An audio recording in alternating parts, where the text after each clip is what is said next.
Wow, grabe! Ang daming pera niyan! Eto pa oh! Sa'yo lahat yan, Day! Grabe ka! Napamaskuhan mo yan, Day? Pera ng ano yan, Be? Parcel po. Pera pala ng? Parcel po. Wow, akala ko naman sa'yo lahat yan, Be. Akala ko makakautang na ako eh. Nasaan yung boss mo? Ito po. Wala.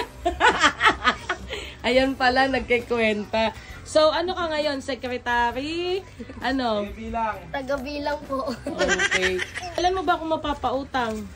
Pag meron na po. Pag nakaluwag-luwag na po. Pag nakaluwag-luwag na. Dave, give mommy, Dave. Walang pera si mommy, give mommy. Wow, thank you po. Dahil kung may ganyan kang pera, saan mo gagamitin? Ano ibibili mo? Araw-araw gagala. Araw-araw gagal. Oh, nabilang mo na ba yan? Kung magkano yan? Hindi pa po.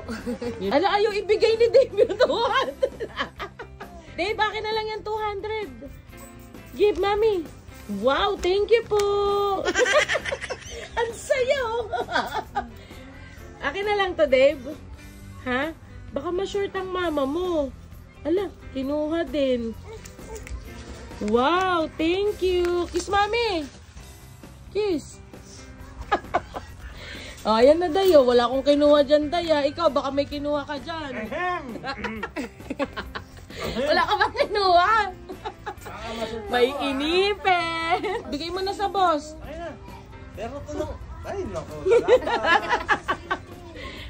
Grabe, kala ko sa'yo na yun, Day. Lagi ka na lang, sana lagi ka na lang ano, Day. May ganyan. Pag nagtrabaho ka na, Day, mas malaki pa dyan ang sasahurin mo. Kaya mag-aral kang mabuti. Para malaki ang sahod mo. Pag ala, ano yun? What's that, Dave? Wow, kawali. Ayan yung mga ano. Ayan yung mga balik.